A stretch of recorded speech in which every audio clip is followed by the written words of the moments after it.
Hey guys, welcome back to Home Built, and this week we are finishing up a bunch of the little bits and pieces to get the Alfarrari ready for the engineer.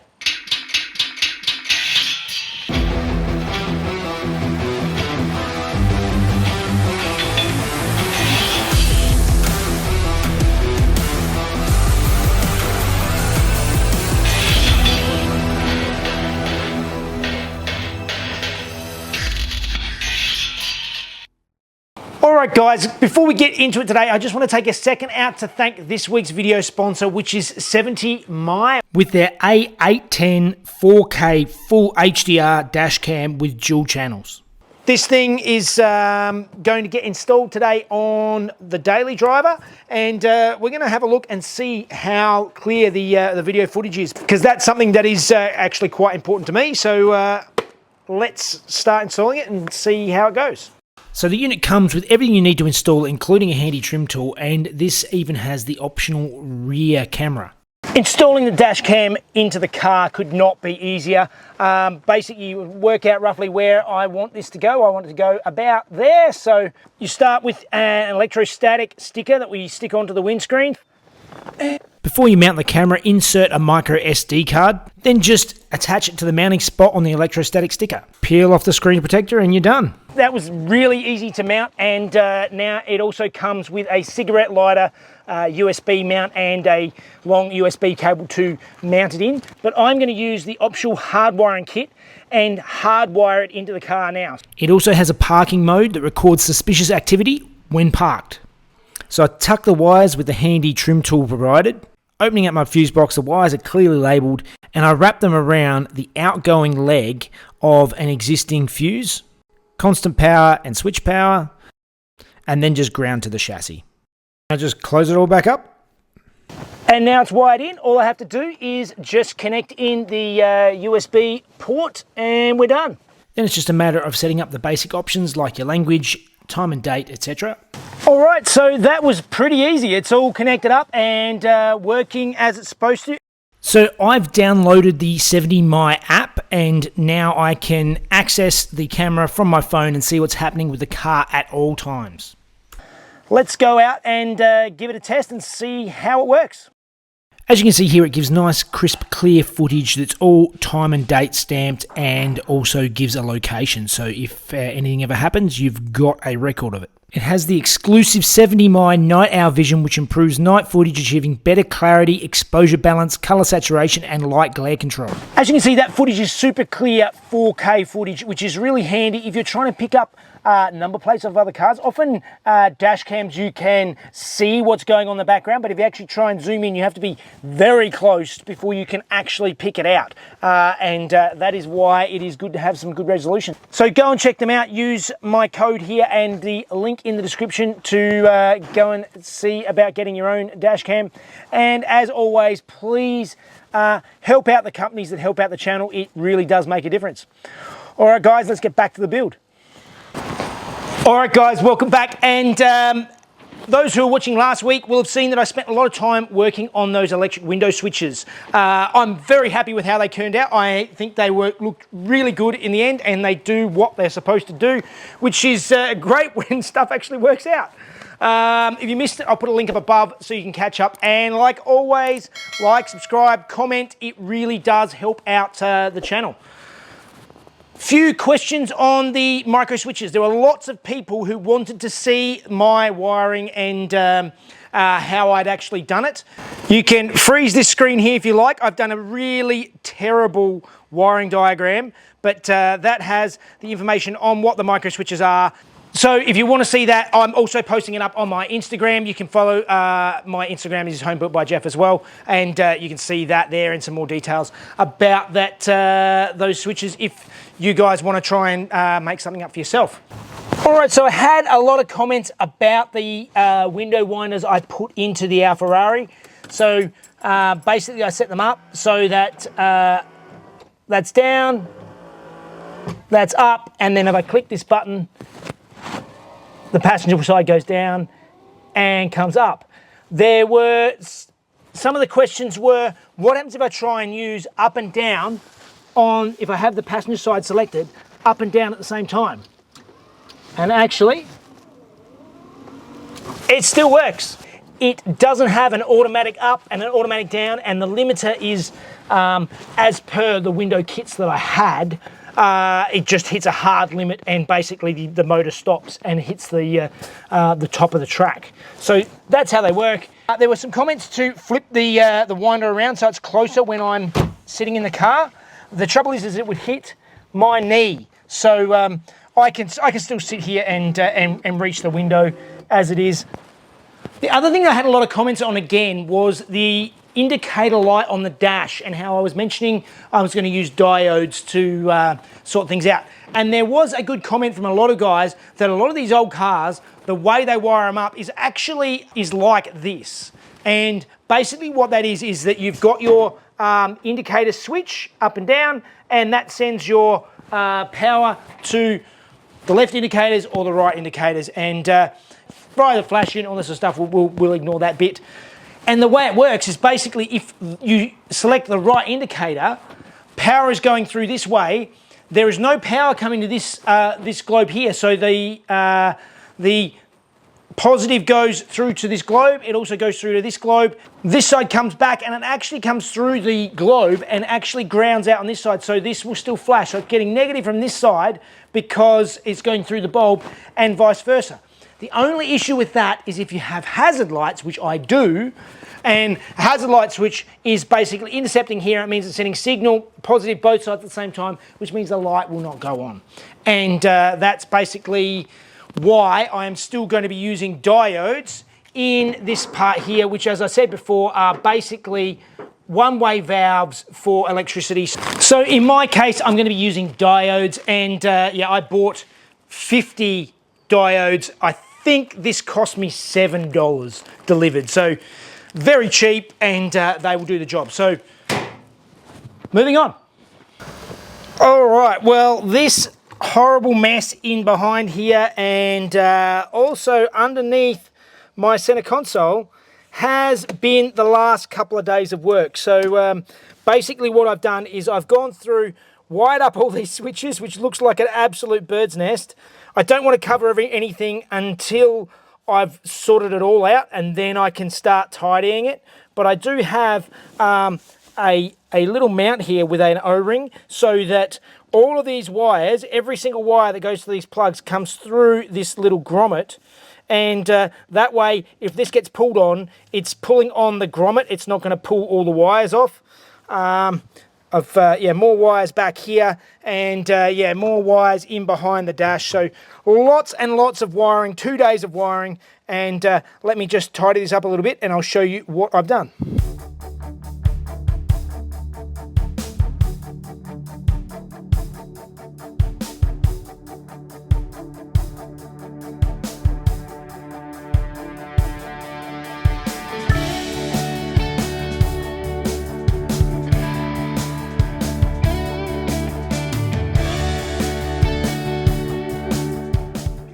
All right, well, that was a ton of wiring, and it's still not finished.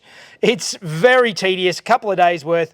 But now, if I turn my ignition on, we have our generator light. If I turn indicator on left or right, it's working, and my indicator light is coming on. And then if I also hit the hazards also working all the way around the car. That is all doing its job. I need to get some brighter globes, but that is working. If I turn my lights on, the light indicator comes on, and if I turn my high beams on, high beams come on. But also when I turn my lights on, my whole center console, all the lights turn on, and turn the lights back off again. When the lights are off, the illumination goes out. I spent ages wiring up my wipers. So that's off, low, high, and then when I turn off, it parks. I still need to get a symbol for it, something to go on here or under here. I'm not sure exactly how I'm going to label it, because that's wipers and that's fan, but it is next to the washer is the wipers, and the fan is next to the air conditioning, so that sort of makes sense in that scenario. But wipers is off, low, high, and when I turn it off, they also park. Let me quickly talk about that. So wipers are another one of these super complicated circuits that don't initially appear to be that complicated. You think it's like the fan where you've got off, low, medium, and high. What brings a complication is when you want the wipers to park. And it took me a bit of time to work out how to get it to do that with the switch that I've got in the car. So this is the factory switch, and it works at off, low, high. But it's got this complicated 8 different connections in the back. Looked at the wiring diagram, and it's sort of very complicated. Some of them jump between each other, and the big issue is the parking circuit. I did a bit of research online and managed to work out with the switch that I have a method to wire it up using a relay. That is my terrible wiring diagram, but that managed to get me out of trouble, and now the wipers park themselves with a rotary switch and a relay rather than this very complicated factory unit. So with the wipers and basically everything in center console done, that is looking pretty good. There is still more wiring to go. I still haven't finished wiring all of the gauges yet, even though, like I mentioned, I am going to be changing things over. I still have to wire the rest of them. So let's keep trekking through it. All right, well, that was a couple of days of very boring wiring. There was not much to film, but it got a lot of the components that I need to get working running on the car. Now, I haven't started it in a while, so I think it's time to crank it over and just make sure it starts and runs and does what it needs to do there. And then I'll get it on the hoist and start telling you a little bit more about what I think the engineer is going to be looking at.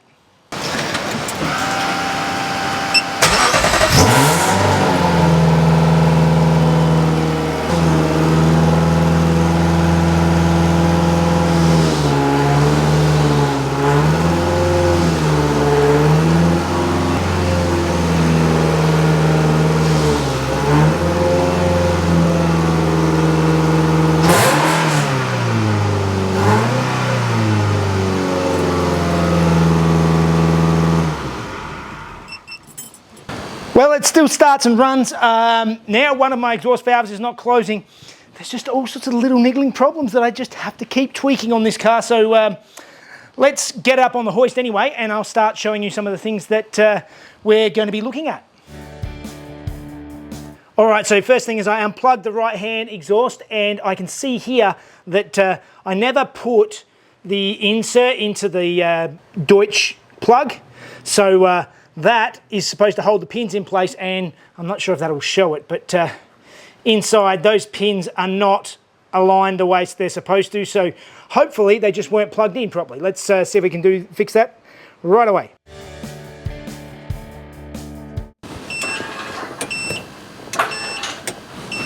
All right, now let's try starting it again and see if that exhaust open and close makes any difference at all.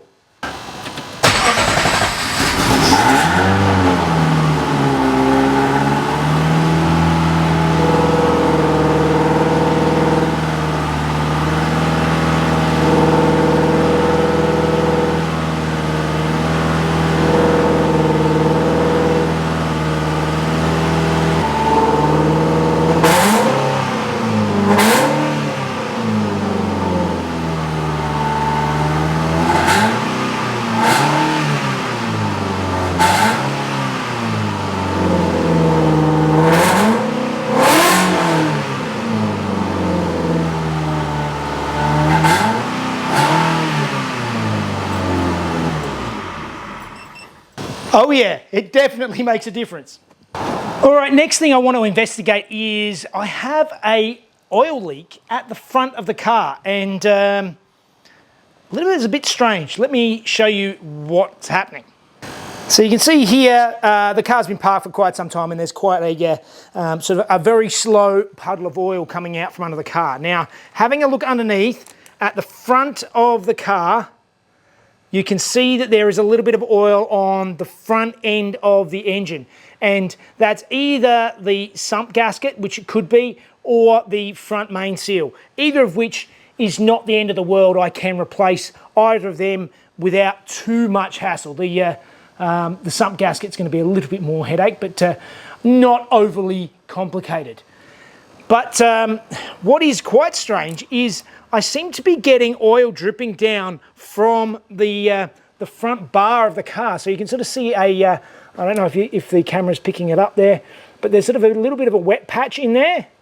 And I don't know where it's coming from, because there's also oil on this side of the front bar, so on both sides. And again, there's a little bit of a wet patch in there if the camera's picking that up. The thing is the only thing forward of the engine that has oil is the oil cooler, and the oil cooler and all the lines are perfectly dry. You can't probably see it very well, but the oil cooler is sitting behind here. I've tested it all. I've felt all the way around. There is no leaks coming from the oil cooler and the oil line. So I don't know how the oil is getting onto the front of the car, because I just worked it out.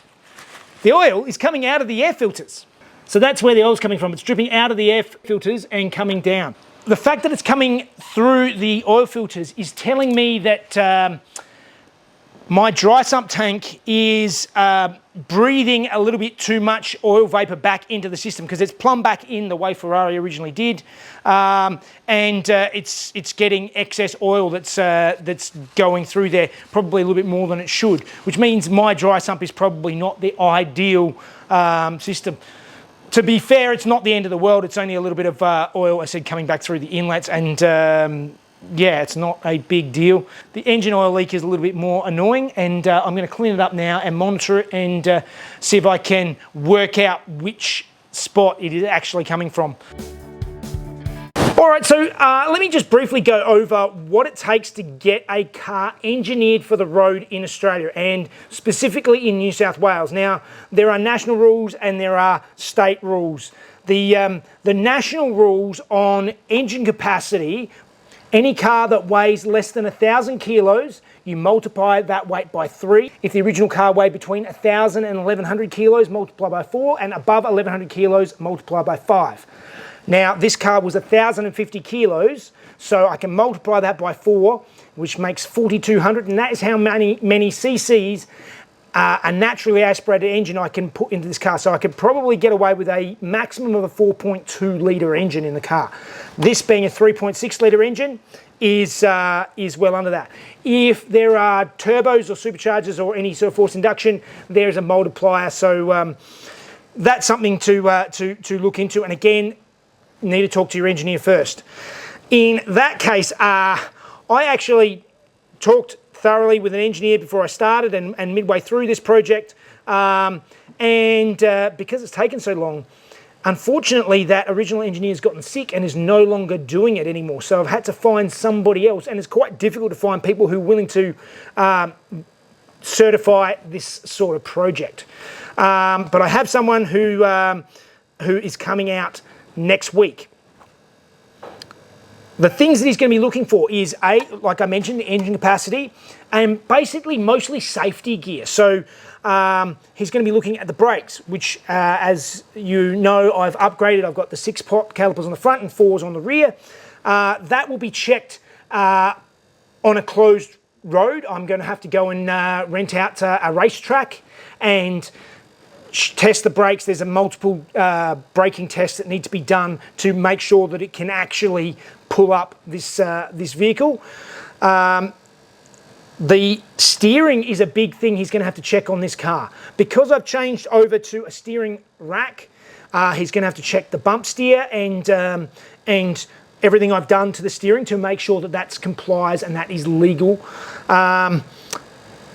Seatbelts, because I've put retractable seatbelts in this car, he has to check and make sure that the mounts are correct and the seatbelts all comply with Australian standards.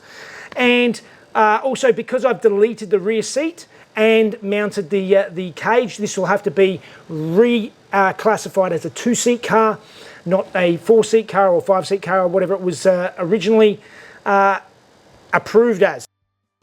So, of course, all that engineering means that I have to remove these internal trims so that he can inspect my seatbelt mounts. Yay.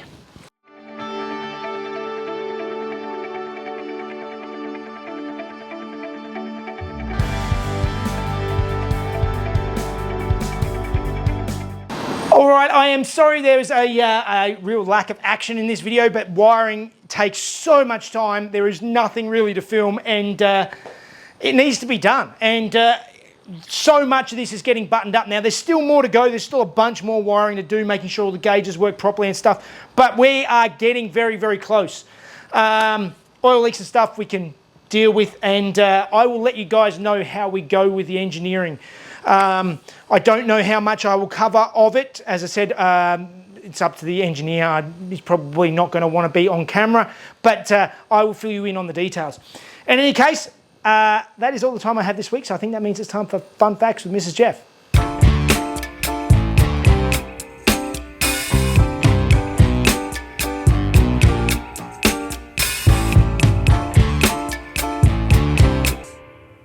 Hey guys, in 2016, Ferrari announced the successor to the FF with the GTC4 Lusso. This is due to an increase in compression to 13.5 to 1. The design harks back to Ferrari's heritage with quad tail lights on its shooting brake silhouette. The GT4C Lusso was also the basis for a one-off creation built by the Ferrari Special Projects program called the BR20. The bodywork was completely redesigned, taking inspiration from the 410 Super America and the 500 Superfast. The bodywork increases the overall length by 3 inches, and the rear seats were removed to incorporate the sloping roofline. The price of this car has not been disclosed, but it was commissioned by one of Ferrari's long-standing Saudi Arabian customers. All right, the wiring this week was a real slog, but it's actually coming together, and hopefully everything goes well with the engineer this week. I said new engineer, so we'll see what he thinks, and hopefully there are not too many revisions, but I'm sure there probably will be things that he wants sorted out. Some tinkering to do, but I'm sure you will smash it. I'll just keep working away until we get it done. Awesome. All right. It's going to be great. Well, like, subscribe, join Jeff on Patron if you want to help him out, and watch the videos a day early with no ads. And I guess we'll just keep trundling on. Yes. Yeah. And we'll see you next week. Yeah. See you guys. Bye. With the GTC Lusso. GTC4 Lusso. Naturally aspirated V120. It makes... V12. You've got 120. Oh! I was thinking it was weird because you've got that there. It looks like a 0. No, that makes sense. That makes sense. I was thinking, what on earth? I thought it would be, well, okay, I'm just saying it. That's what it's written. This is due to an increase in compression from 13.5 to 1. 2. Well, you've written 1. 2. 1. I read it out to you and I practiced Compression 2, not from. Ah. Okay. With shooting tail lights on its brakes. What? You had no idea if that was correct. I could see it in your face. I have to redo it.